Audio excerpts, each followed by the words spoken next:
ever flying that. display season. When this aeroplane lands in October, you will never see another Vulcan.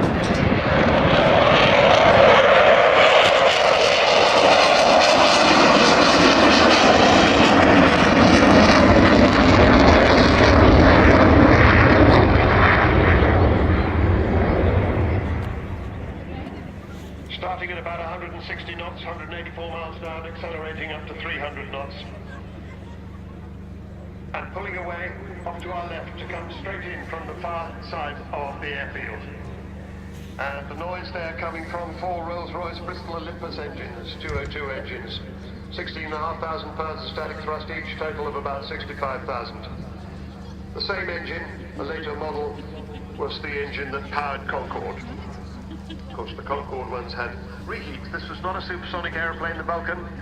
But if you look at the shape, and if you extend that shape by about 1 3/4, you do actually get recognizably Concorde. The shape that was to become Vulcan, first drawn on a scruffy piece of paper in 1946 by the man who designed the fantastic Lancaster, Roy Chadwick.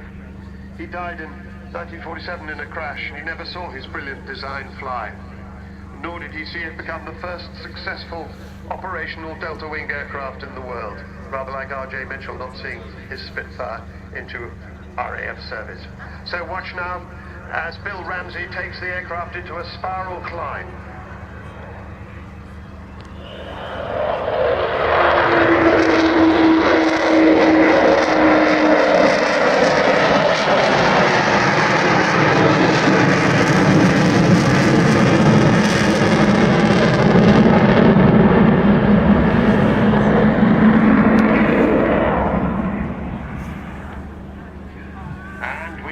The famous Vulcan howl.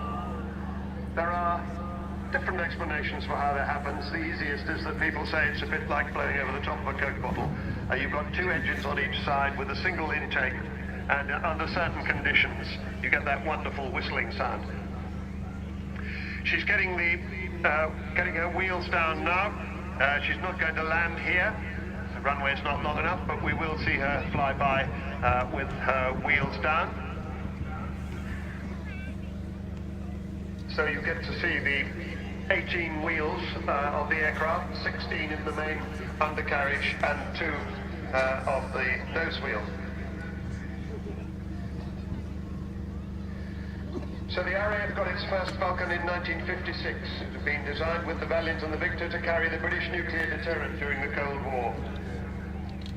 Last year it was 25 years since the fall of the Berlin Wall and the collapse of the European communist regimes, which eventually ended the Cold War, and this aeroplane was a significant player in that ending of the Cold War. Undercarriage coming up as she goes by.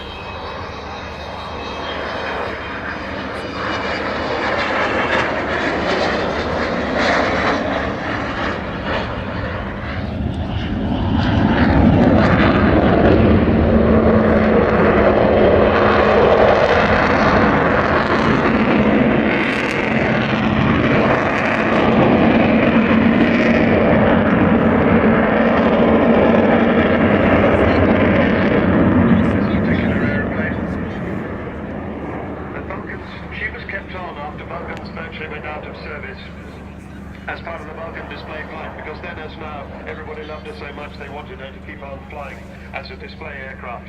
And she finally retired from the RAF in 1993. Now, as she comes by this time, watch for the bomb doors opening, and you'll see that capacious bomb bay that carried 21 1,000-pound bombs.